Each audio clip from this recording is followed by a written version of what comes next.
AMR is such a systemic problem. It's a very holistic problem. So I think that the perspective of complementary therapy and complementary medicine is also very holistic. You look upstream at the systemic contributors to well-being and to good health, and I think that's extremely important when it comes to this issue. We talked today also about the contribution of the food system, the production of pharmaceuticals and how that leads to AMR. And it's something that isn't going to be solved by one sector. It isn't going to be solved in individual hospitals, for example, or by individual pharmacists, although everybody has a role. It is something that has to be tackled at kind of the very top level of policy.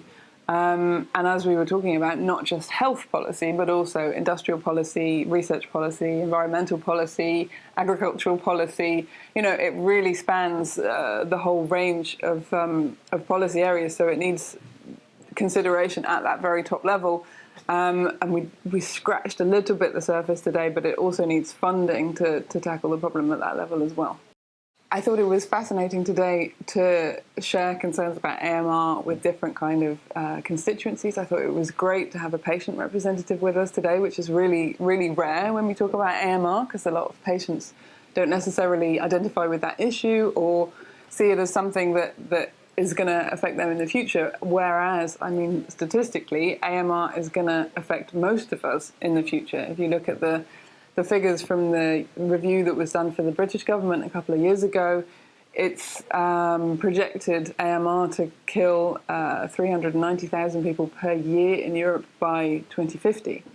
And what always strikes me about AMR is if it was just one disease that was projected to affect that many people, you know, in our lifetimes within a generation, our politicians would be leaving no stone unturned to do everything to stop that becoming a reality. Whereas for AMR, the political will, which is what I was talking about today, is not really there yet, which is why I think this event was great, to sensitise a few more people so that they can go back and talk to their politicians and their representatives, whether that's at their local level all the way up to the European level, or how European governments interact with the UN, for example. There's just an awful lot more that needs to be done, and a lot more awareness at that level as well.